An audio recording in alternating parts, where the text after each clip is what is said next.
Hello students, मैं ममता गुप्ता आपकी हिंदी की टीचर।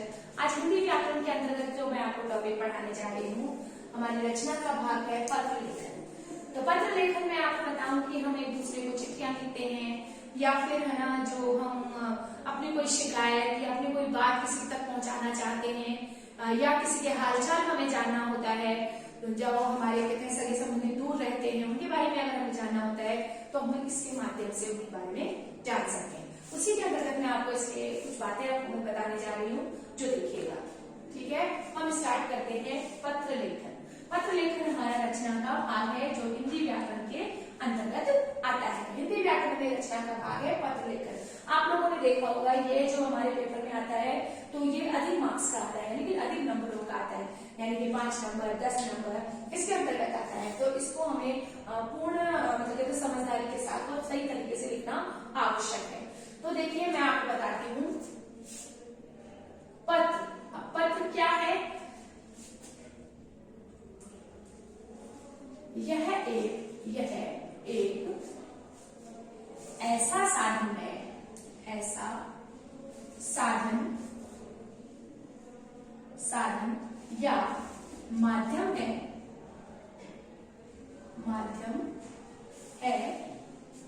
जिसके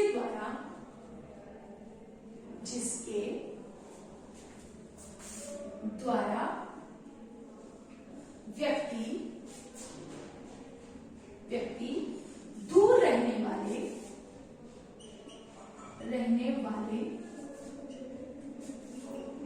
सगे संबंधियों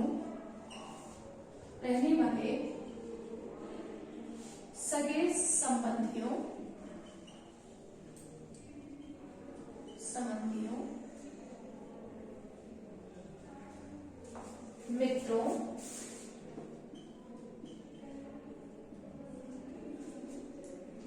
तथा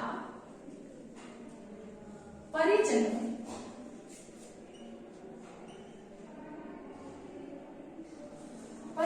के बारे में जानकारी प्राप्त कर सकते हैं, कि उनके बारे में, उनके परिजनों के हालचाल अर्थात कुशल मंगल जान सकते हैं, अर्थात उनका कुशल मंगल जान सकते हैं,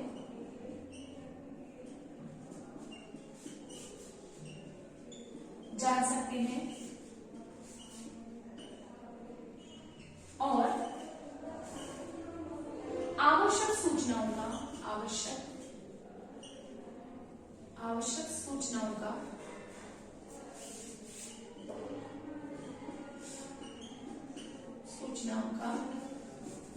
आदान प्रदान कर सकते हैं,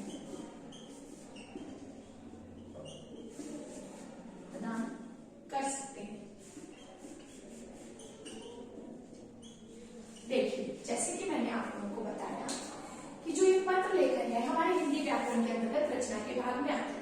रचना के भाग में पत्र लेखन जो अधिक मात्रा में हम ये कहते हैं कि मार्क्स होते हैं वो अधिक मार्क्स का आता है, तो इसीलिए इसको जानना और समझना अत्यंत आवश्यक है। तो मैं आपको बता दूं पत्र एक ऐसा साधन या माध्यम है जिसके द्वारा व्यक्ति दूर रहने वाले सगे संबंधियों और मित्रों तथा परिवारजनों के हालचाल पूछ सकता है, उनके बारे में कुशल मंगल जान सकता है और उनके साथ कोई आवश्यक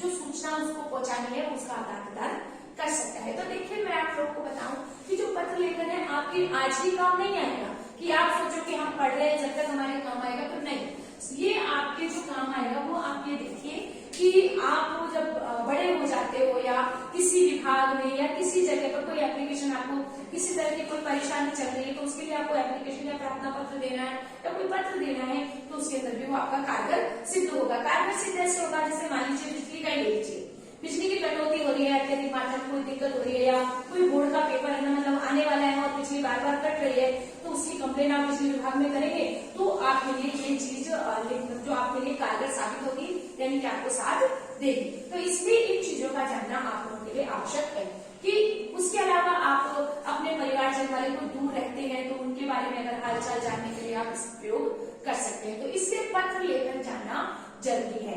अब मैं आप लोगों को आगे से संबंधित बताती हूँ।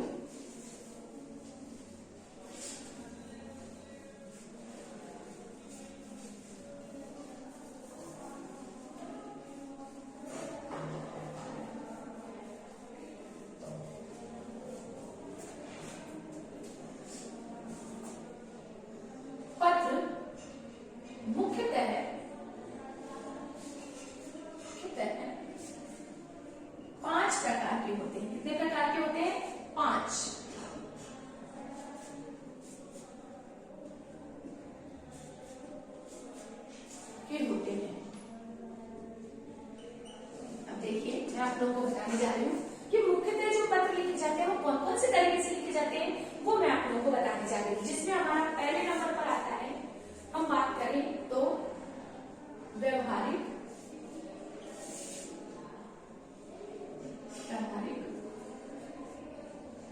या पारिवारिक पत्र। पारिवारिक पत्र, तो देखिए जो हमारा पहला पत्र हो गया वो कौन सा हो गया, व्यवहारिक या पारिवारिक पत्र, यानी कि हमारा जो व्यक्तिगत होता है, जो हमारा क्या होता है व्यक्तिगत, हम इसको बोल सकते हैं कि जो हमारा व्यक्तिगत होता है, पर्सनली जैसे अपने पिता को दे, चाचा को दे, भाई को दे, बहन को लिखे, तो वो हमारे किस में आता है, व्यक्तिगत, व्यवहारिक और या पारिवारिक पत्र के अंतर्गत आता है। दूसरा हम जो बात कर रहे हैं वो दूसरा हमारा आता है व्यापारिक पत्र। अब व्यापारिक पत्र में जैसे व्यापार के अंतर्गत आप किसी से बुक मंगवा रहे हो या किसी से कोई सामान मंगवा रहे हो, उसके लिए आप जो पत्र लिख रहे हो वो हमारा आता है व्यापारिक पत्र के अंतर्गत। थर्ड नंबर पे मैं बात करूं तो हमारा आता है बधाई पत्र। बधाई पत्र यानी कि किसी को कोई किसी ने प्रथम श्रेणी में जो कक्षा पास में कोई कक्षा पास की है या किसी खेल कूद में कोई पुरस्कार जीता है, तो उसको आप जो पत्र लिखेंगे वो हमारा किसके अंतर्गत आएगा, बधाई पत्र के अंतर्गत आएगा। उसी के अंतर्गत मैं आगे बात करूं तो हमारा 4 नंबर पे हम बात करें तो इसके अंदर आएगा हमारा निमंत्रण पत्र।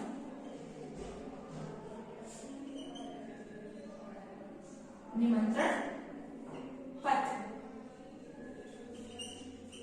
यानी कि आपको किसी को शादी पे, जन्मदिन पर या किसी उत्सव में अगर आपको बुलाना है तो उसके लिए आपको क्या देना पड़ेगा, निमंत्रण पत्र देना पड़ेगा। ऐसे मैं आपको बताऊं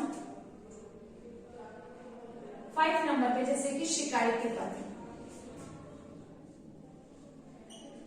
शिकायती पत्र, इसमें हमारे प्रार्थना पत्र भी हम लिख सकते हैं।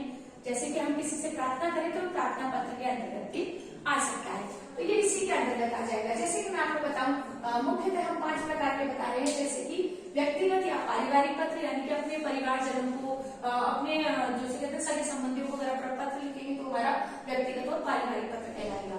उसके बाद व्यापारिक यानी कि आप किसी पुस्तक मंगवाने के लिए या कोई और सामान मंगवाने के लिए अगर आप पत्र वगैरह लिखते हैं या कोई और अधिकारी पत्र लिखते हैं तो वो हमारा व्यापारिक पत्र के अंतर्गत आता है। बधाई पत्र यानी किसी को बधाई देने के लिए, यानी किसी ने पुरस्कार जीता हो या कोई अच्छा कार्य किया हो और उसको आप बधाई देना चाहते हो, बधाई के अंतर्गत। ऐसे ही निमंत्रण पत्र किसी शादी में, यानी जैसे कि आप देखते होंगे शादी वगैरह में कार्ड वगैरह छपते हैं, तो वो कार्ड हमारे किसके अंतर्गत आते हैं, निमंत्रण पत्र के अंतर्गत आते हैं। ऐसे कर शिकायती पत्र प्रार्थना पत्र पे आते हैं, तो वो भी हमारे जैसे कि हम प्रधानाचार्य को शिकायत करते हुए या बिजली विभाग को शिकायत करते हुए या नगर निगम को शिकायत करते हुए हम ऐसे प्रार्थना पत्र लिखते हैं। तो पत्र हमारे इस तरह से आते हैं जिसके अंदर पत्र और प्रार्थना पत्र दोनों हुआ करते हैं। प्रार्थना और पत्र दोनों, प्रार्थना भी होती है और पत्र भी हम एक दूसरे को लिखते हैं। इसके अंतर्गत मैं आपको कुछ प्रश्न दूंगी जिसके अंतर्गत आपको अपनी बुक से, अपनी पाठ्य पुस्तक से वो पत्र और प्रार्थना पत्र आपको लिख कर देने हैं, जो मैं आपको गृह कार्य में दूंगी। धन्यवाद।